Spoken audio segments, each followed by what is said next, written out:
ये ऐसे गोपाल दास जी वरिया थे पंडित जी।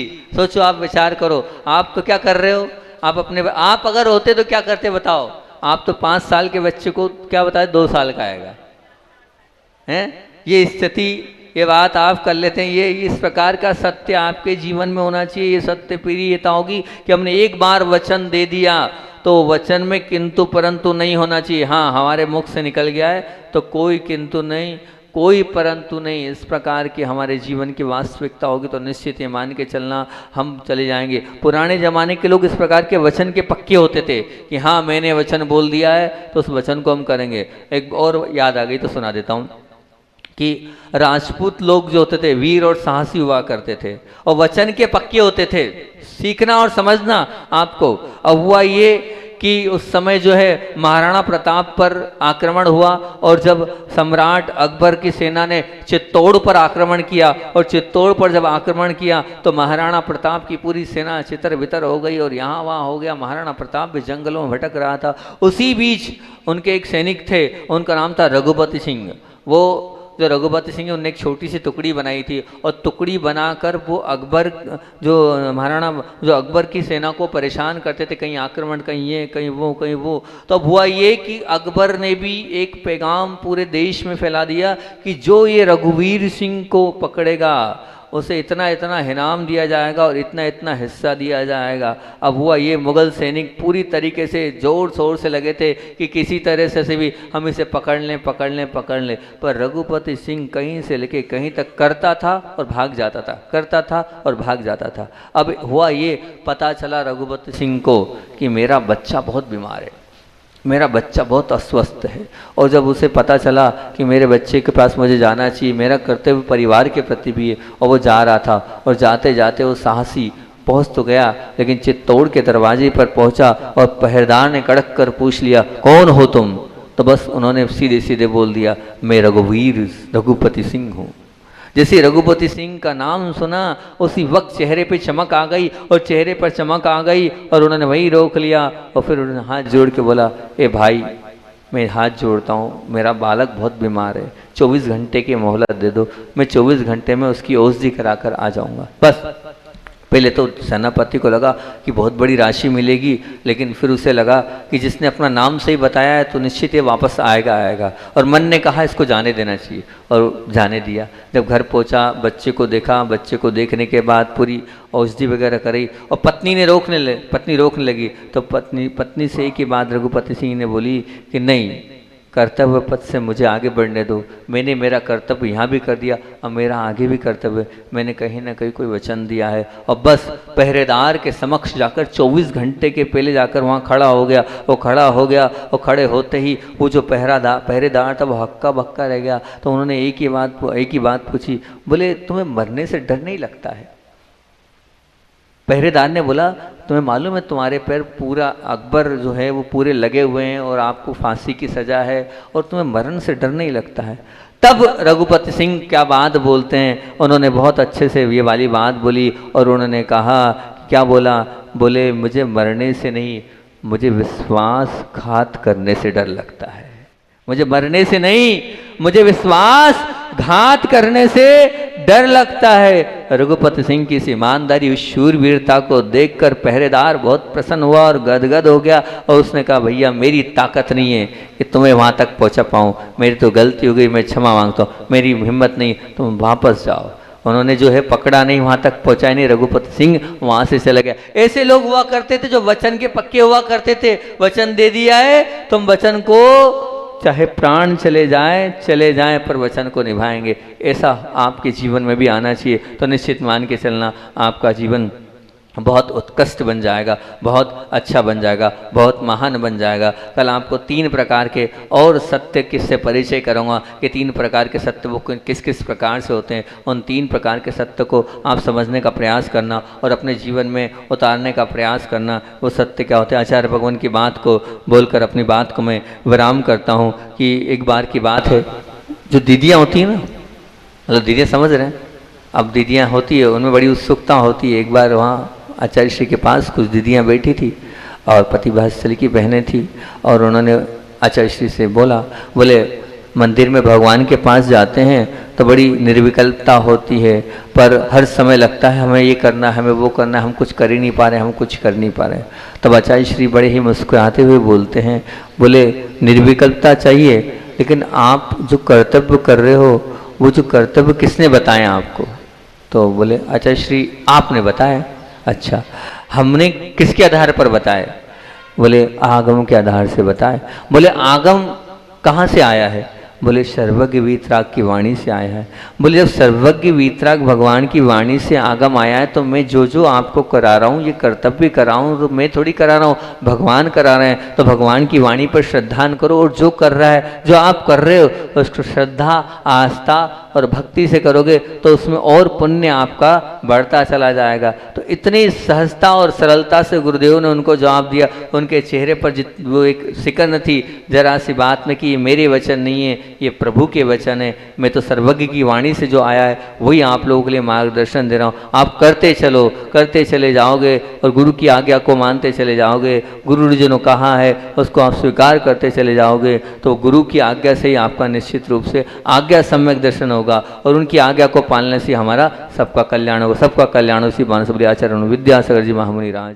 भगवान बनना है, भगवान के बाजू में बैठना है, वो भगवान बनने की कला को आत्मसात करना है, वो हैसियत को प्राप्त करना है, भगवान के बाजू में बैठने की उस पर चर्चा चल रही है। और तीर्थंकर बनना है तो हिंसा का तांडव हटाना होगा, तीर्थंकर करना है तो झूठ का वमन करना होगा, तीर्थंकर बनना है तो चोरी का दामन छोड़ना होगा, तीर्थंकर बनना है तो कुशील का जाल तोड़ना होगा, तीर्थंकर बनना है तो परिग्रह का आग्रह छोड़ना होगा, तीर्थंकर बनना है तो निर्जीवन को निर्दोष बनाना होगा, तीर्थंकर बनना तो सप्तशील की ओर मुड़ना होगा, तीर्थंकर बनना तो अष्ट प्रवचन मातृकाओं की ओर झुकना होगा। और अपनी बात चल रही है झूठ पर, और कल आपसे हमने बात झूठ पर भी करी थी। असत्य वचन, अप्रिय वचन, और कौन से वचन?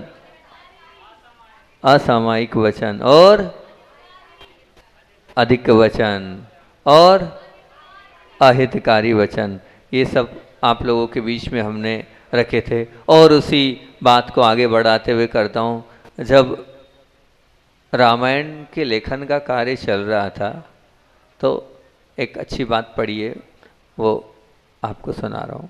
रामायण के लेखन का कार्य चल रहा था, और रामायण के लेखन का जो कार्य था उसमें ऋषि जी बड़े ही मस्त थे और रामायण को लिख रहे थे, और उसी वक्त हनुमान जी अदृश्य रूप से वहाँ पर उपस्थित थे, वहाँ पर उपस्थित थे। और उपस्थित थे, सब वो देख रहे थे कि किस प्रकार से ऋषि जी रामायण को लिख रहे हैं, और रामायण को लिख रहे हैं, और रामायण को लिखते लिखते वो उस सब को ऑब्जर्व कर रहे थे। उन्होंने लिखा, क्या लिखा? जब ऋषि लिखा उस वर्णन को कि रावण ने सीता जी को अशोक वाटिका में कैद किया था, और उस अशोक वाटिकाओं में बहुत सुंदर वो बगीचा था, और उस बगीचे की, अब वो जब कवि होता है तो कवि रचना में सब बोलता है, तो बोले वो जो पौधे थे, उस पौधे के जो पुष्प थे बड़े ही सुंदर सुंदर और श्वेत कलर के थे। जैसे ही हनुमान जी ने उसको देखा वो प्रकट हो गए, और ऋषिवर आपको पुष्प सफ़ेद नहीं लिखना है। बोले क्यों? बोले पुष्प आपको लाल लिखना है, ये पुष्प लाल थे। तो वो तैयार नहीं हुए, बोले नहीं नहीं सफ़ेद थे। बोले नहीं लाल थे, अब बस क्या करा जाए, निर्णय कैसा लिया जाए। तो वो माँ सीता के पास पहुँचे और माँ सीता से निवेदन किया, और उन्होंने कहा कि माँ वो देखो गलत गलत रामायण लिखी जा रही है, वो मैंने जैसा पढ़ा वैसा आपको बता रहा हूँ, ठीक है ना। तो बोले गलत गलत रामायण लिखी जा रही है, अब वो जो है वो पुष्प तो लाल थे और इन्होंने सफ़ेद ले लिए। अब सीता मैया कहती है भैया ना सफ़ेद थे ना लाल थे, वो जो पुष्प वो तो पीले थे। अरे अब और मगजमारी, माता मैया कह रही है कि वो पुष्प कैसे थे?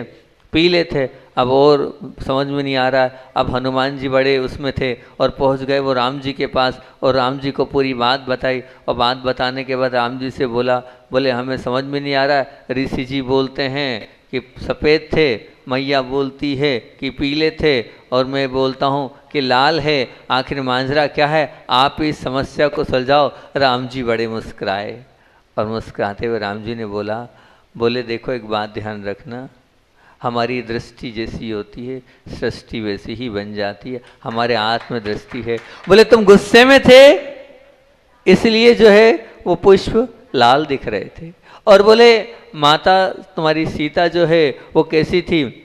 बोले वो कैसी थी? आकुल व्याकुल थी और उदास थी, निराश थी। उदासी और निराशा में वो पुष्प भी जो है वो सफ़ेद के पीले दिख रहे थे। वास्तविकता में तो वो पुष्प सफ़ेद ही हैं। वास्तविकता में वो पुष्प तो सफ़ेद ही। जैसी हम दृष्टि डालेंगे उस दृष्टि के हिसाब से सब कुछ होता चला जाता है। इसी प्रकार ये जीवन में सत्य भी अनेक प्रकार का है। उस सत्य को हम अनेक प्रकार से समझ सकते हैं, उस सत्य को हम अनेक प्रकार से समझ सकते हैं। सबसे पहला सत्य, आज बहुत सारे सत्यों की बात करूंगा। सबसे पहला सत्य आभासिक सत्य। सबसे पहला सत्य आभासिक सत्य। आभासिक सत्य मतलब जो सत्य ना होने के बावजूद भी उस समय सत्य जैसा प्रतीत होता है, उसका नाम आभासिक सत्य है। वो कैसे? बोले स्वप्न में जो दिखता है उस समय वो सब कुछ सत्य प्रतीत होता है, परंतु जैसे ही आंखें खुल जाती है, स्वप्न जब गायब हो जाता है और एहसास होता है तो देखते हैं कि ये तो सब झूठा था, लेकिन वो आभासिक सत्य होता है और उसमें हमें ऐसा लगता है कि हम सच की दुनिया में पहुंच गए और उसमें हमें सब कुछ ऐसा लगता है कि वही हैं हम। जब स्वप्न में पहुंचते हैं तो जुनून सा वो लगता है और उसमय हो जाते हैं। तो ये है आभासिक सत्य। दूसरा है व्यवहारिक सत्य। व्यवहारिक सत्य क्या है? तो व्यवहारिक सत्य वो है जो मेरे जन्म के पूर्व में नहीं था और मेरी मृत्यु के पश्चात भी नहीं रहने वाला है, लेकिन वर्तमान जीवन में मेरे साथ वो है। वो कहलाता है व्यवहारिक सत्य। अथवा जो भूतकाल में नहीं था और भविष्य में नहीं रहने वाला है, लेकिन वर्तमान में है, वो है व्यवहारिक सत्य। मतलब आज जो मेरा नाम है, आज जो मेरा नाम है वो जन्म के पूर्व नहीं था और मृत्यु के पश्चात भी नहीं रहने वाला है, लेकिन इस नाम के माध्यम से मेरा पूरा कार्य चल रहा है, वो सत्य भी है। उसके बिना काम भी नहीं चलाता। ये व्यवहारिक सत्य है। इस व्यवहारिक सत्य के बिना हम अपने जीवन को नहीं जी सकते हैं, तो इसको भी हमें स्वीकार करना पड़ेगा, इसको भी हमें मानना पड़ेगा। इससे भी हमारे जीवन का चलन होता है। ये व्यवहारिक सत्य में आप चाहो तो वो जो धन संपदा है उसको भी ले सकते हो, वो है आपकी, लेकिन आपकी नहीं है। वो आपके साथ जाएगी तब तो वो आपकी रहेगी। इसलिए वो सब क्या है? वो सब व्यवहारिक सत्य है। उसको आप व्यवहारिक सत्य के रूप में स्वीकार करना। ना वो आपके साथ था, न वो आपके साथ जाएगा। एक है तत्कालीन सत्य, एक है तत्कालीन सत्य। तत्कालीन सत्य क्या है? तत्कालीन सत्य ये है कि मान लीजिए गुटखा खा रहे हो आप, शराब पी रहे हो आप, अश्लील साहित्य को पढ़ रहे हो आप, चुटकुलों को आप सुन रहे हो आप, अपशब्द बोल रहे हो आप, और भी अनेक अनेक अनेक प्रकार की निंदा आप कर रहे हो आप। अब सब इसमें अभी तुरंत तो आपको क्या बड़ा आनंद आ रहा है, क्योंकि आप बड़े ही उससे जो है ऐशो आराम और शौक में रह रहे हो। तो ये तत्कालिक सत्य तो है। अभी खाया है तो आनंद तो आ रहा है, तो उस आनंद का आप अनुभव भी कर रहे हो। तो जब भी मौज मस्ती और उस आनंद में जब आप आनंद का अनुभव करते हो, उस आनंद का जब अनुभव करते हो, वो तत्कालीन सत्य है। और तत्कालीन सत्य में मतलब जीवन पर आपके नियंत्रण रखने के, नीति के मार्ग पर चलने के लिए अगर गुरुजन आपको आज्ञा देते हैं और आप स्वीकार नहीं करते हैं, उनकी डांट सुनने में या त्याग तपस्या में आपको कष्ट हो रहा है, इस वजह से आप दूर रहते हो, कष्ट तो होगा। अगर मान लीजिए आपने त्याग तपस्या कुछ की है, या मान लीजिए आपको कहा इतनी बजे घर आ जाना, उतनी बजे आप घर आ रहे हो, तो जो आपको कहना चाहिए कि बांधा गया है, ये तत्कालीन सत्य क्यों?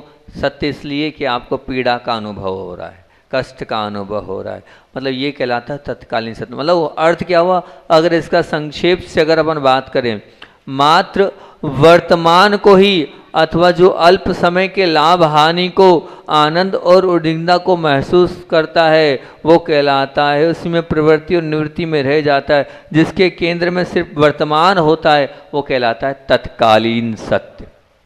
सिर्फ वर्तमान दिख रहा है आपको, उस वर्तमान का सुख और वर्तमान का दुख जिसके केंद्र बिंदु में होता है, वो कहलाता है तत्कालीन सत्य। तो है अभी वर्तमान में आप ऐशो आराम में रहोगे, सुख का अनुभव हो रहा है, तो वो तत्कालीन सत्य है। या मान लीजिए आप कोई दुख पीड़ा कष्ट झेल रहे हो, वो भी क्या है? तत्कालीन सत्य है। ये तत्कालीन सत्य हो गया। फिर आगे और बात करूं तो एक होता है समकालीन सत्य। अलग अलग सत्य आपके बीच में रख रहा हूं। समकालीन सत्य क्या है? समकालीन सत्य वो है, गुटखा खाने में तो स्वादिष्ट है, परंतु आगे चलकर वो शरीर में कैंसर दे देगा, पहली चीज। दूसरा, अनाचार कर तो लिया, अनाचार में आनंद की यात्रा तो होती, आनंद आता भी है, पर अनेक प्रकार की उसमें बीमारी हो जाती है। तीसरी बात, मान लीजिए आत्मीय जनों से आपके साथ अगर बातचीत हुई और उस बातचीत में आपने तू मैं कर भी लिया और कुछ बोल भी दिया, और बोल तो दिया, आज तो मैंने कुछ बोल दिया मैंने बड़ों को, आज तो मैंने अभिनय कर दी बड़ों को, लेकिन ये मेरी अभिनय या मैंने जो उनके साथ जो व्यवहार किया है, उस व्यवहार के माध्यम से बाद में क्या होगा, बाद में उसका परिणाम कैसे भुगतेंगे हम, तो निश्चित रूप से उसका परिणाम आप जानते हैं क्या होगा, आगे चलकर तो हमारे संबंधों में कटुता ही आएगी।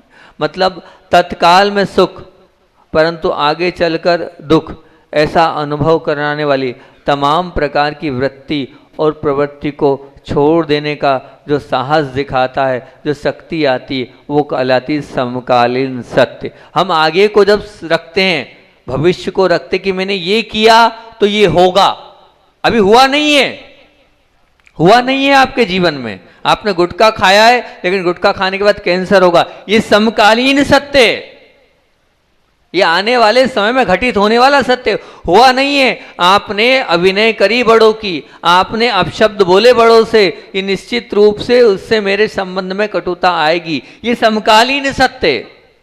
अभी व्यवहार में कटुता अभी आपने नहीं किया, लेकिन करूंगा तो करने के बाद ये भुगतना पड़ेगा। जब ये आता है, ये कहलाता है समकालीन सत्य। मैं लगा रहा विषय भोगों में, इन विषय भोगों के माध्यम से मुझे आने वाले जीवन में पीड़ा और कष्ट ही झेलने पड़ेंगे, ये कहलाता है समकालीन सत्य।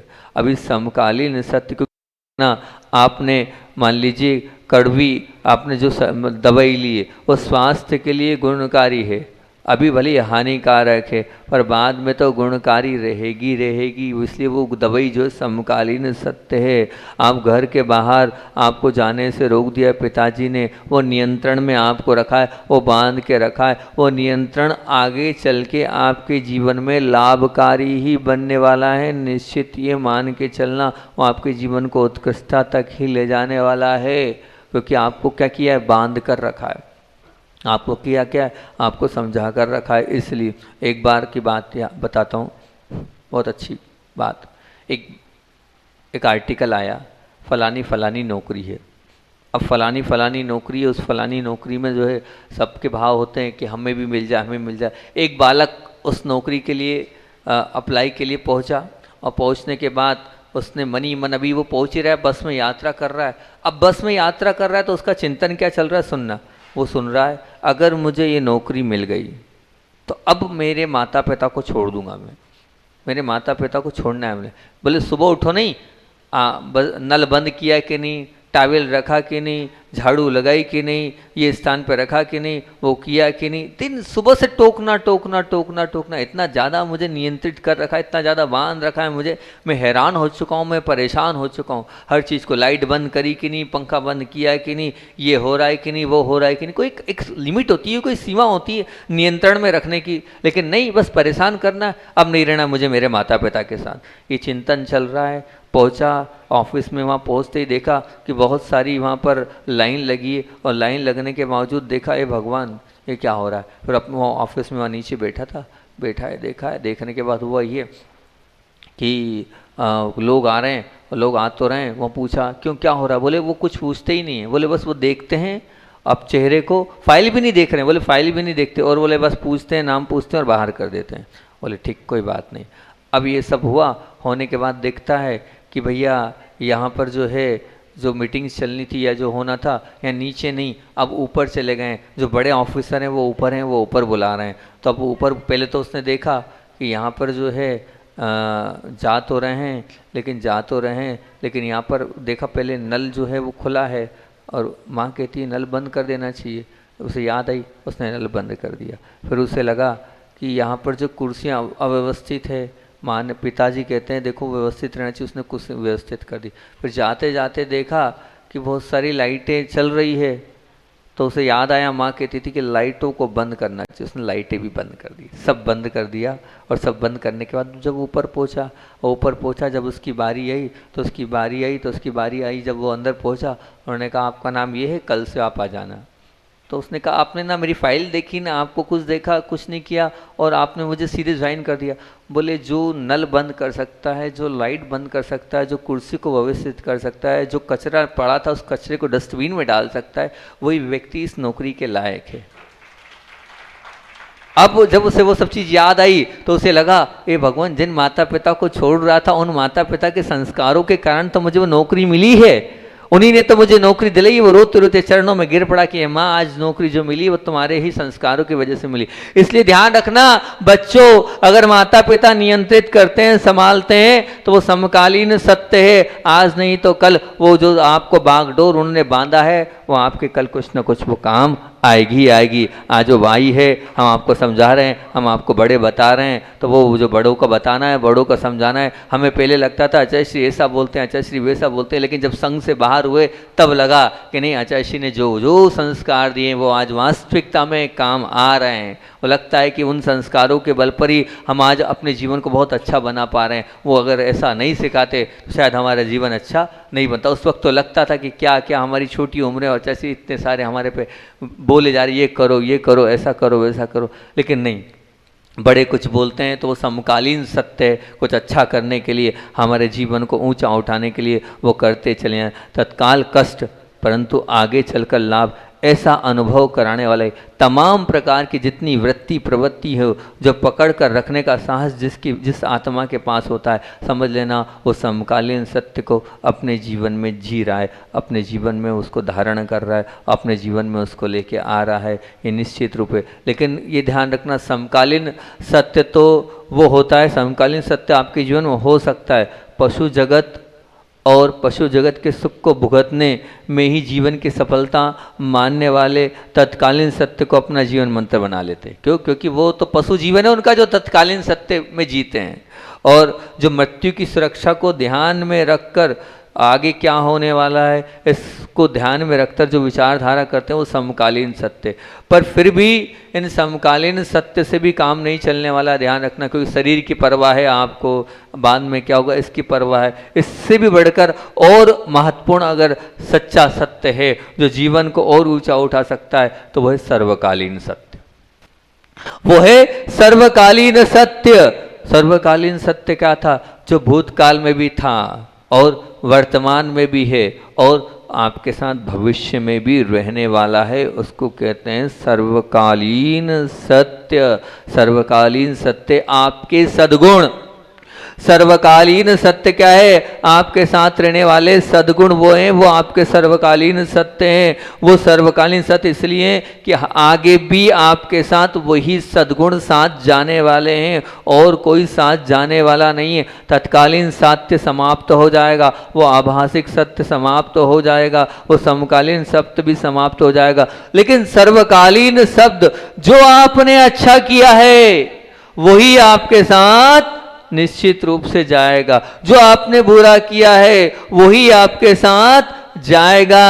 ये कहलाता है सर्वकालीन सत्य, जो हमेशा आपकी गवाही देने के लिए खड़ा रहेगा, जो आपके साथ आगे भी चलने वाला है, वो साथ साथ जाने ही वाला निश्चित रूप से मान के चलना। क्योंकि सत्कालीन और समकालीन सत्य जिसकी रुचि और जिसकी आसक्ति है, उसे संभालने में जो व्यस्त है, प्रशस्त है और मस्त है, केवल खुली आंख वाला ही सर्वकालीन सत्य के लिए तत्कालीन और समकालीन सत्य को दांव पर लगाकर अपने जीवन को जागृत कर सकता है। इसलिए आप तत्कालीन सत्य और समकालीन सत्य को भी छोड़कर अपने जीवन में आप सर्वकालीन सत्य को रखो। जो सर्वकालीन सत्य को अपने जीवन में रखता है, निश्चित मान के चलना वो सद्गति की प्राप्ति उसको निश्चित रूप से होती है। हमने शत्रुओं को जीतने की ताकत को, एक शत्रुओं को जीतना है तो शत्रुओं को अगर जीतना है तो शत्रुओं को पहचानना होगा, और पहचानने के लिए चाहिए सच्ची प्रज्ञा, और सच्ची प्रज्ञा जब ही आ पाएगी जब आपके जीवन में सर्वकालीन सत्य आएगा। ये तत्कालीन सत्य जरूर है, लेकिन ये आपके जीवन का क्या है? ये शत्रु है, ये निश्चित मान के चलना। अगर आप अपने वास्तविकता में उत्कृष्ट बुद्धि के धारक है। तो मन तो सुख प्रेमी है, सुरक्षा प्रेमी है, पर ध्यान रखना सद्गुण प्रेमी नहीं है। मन क्या है? सुख प्रेमी है, सुरक्षा प्रेमी है। तो सुरक्षा प्रेमी जो है वो कौन सा, वो कहलाएगा कौन सा? सुरक्षा प्रेमी समकालीन सत्य, वो सुरक्षा प्रेमी है, ठीक है ना। और सुख प्रेमी में तत्कालीन सत्य, लेकिन सद्गुण प्रेमी वो है जो सर्वकालीन सत्य के साथ जीता है। वो क्या कहलाता है? वो सर्वकालीन सत्य कहलाता है। वही हम शरीर, मतलब शरीर हमारा हुआ नहीं है और कभी होने वाला भी नहीं है, क्योंकि वो नाशवंत है। मन के माध्यम से हम उसे सब अपना समझते चले जा रहे हैं, पर निश्चित मान के चलना वो हमारे साथ जाने वाला नहीं है। जाने वाला तो क्या है? वही सर्वकालीन सत्य हमारे साथ जाने वाला, कल भी था, आज भी है और भविष्य में भी रहने वाला है। ये सर्वकालीन सत्य। हमें एक ही काम, हमें एक ही अपने आप को मजबूत करना है कि हमारे जीवन में कितना हमारे साथ सर्वकालीन सत्य है, कितने हमारे गुण हैं। अपने गुणों को देखने का प्रयास करो, अपनी और दृष्टि को निहारो कि मेरे साथ क्या मेरे गुण हैं। उन गुणों को लिखूं, उन गुणों को मैं और बढ़ाऊं, उन गुणों के प्रति मैं और उत्कृष्टता से जागृत हूं, तभी मैं आगे बढ़ सकता हूं। नहीं तो निश्चित मान के चलना गुण तो हो, लेकिन उन गुणों के साथ उन गुणों को अपने जीवन में उतारने की बात भी होना चाहिए। और एक होता है परमार्थिक सत्य, एक होता है परमार्थिक सत्य। क्या कहलाता है परमार्थिक सत्य? परमार्थिक सत्य जो है वास्तविकता में परमार्थ को दिखाने वाला है, जो गत जन्म में भी मेरे साथ था और अगले जन्म में भी मेरे साथ रहेगा, और जब तक मैं इस जीव आत्मा के साथ हूं तब तक मेरे साथ रहेगा। वो कहलाता है परमार्थिक सत्य। वो क्या है? मेरी आत्मा। ये जो मेरी आत्मा है ये हमेशा मेरे साथ रहने वाली है। एक बार वो सर्वकालीन सत्य वाले गुण जब मैं यहाँ से सिद्ध अवस्था में पहुँच जाऊँगा तो वो निकल सकते हैं। सिर्फ सर्वकालीन सत्य आत्मा को परमात्मा बनाने तक साथ देंगे, लेकिन अंत में कौन साथ रहेगा? वो परमार्थिक सत्य, वो आत्मा ही आपके साथ रहने वाली है। ये निश्चित मान के चलना, वही आपको आगे जीवन में रहने वाली, मतलब जो है नहीं फिर भी प्रतीत होता है, वो कहलाता है आभासिक सत्य। और व्यवहार में जो उपयोगी बनता है वो कहलाता है व्यवहारिक सत्य। और जो त्रिकाल बाधित है, हमेशा रहेगा, वो क्या कहलाता है? परमार्थिक सत्य। जो त्रिकाल बाधित है, लेकिन जो त्रिकाल बाधित नहीं है, आपके साथ जाएगा, वो कहलाता है सर्वकालीन सत्य। और तत्कालीन और समकालीन को तो आप समझ ही चुके हैं। वास्तविकता में आपको अपने जीवन में उस परमार्थिक सत्य को भी स्थान देना चाहिए, क्योंकि प्रश्न ये कि वास्तविकता को अगर हम इस जीवन में आभासिक सत्य को हम महत्व दें, कोई मतलब नहीं, ना दें कोई मतलब नहीं।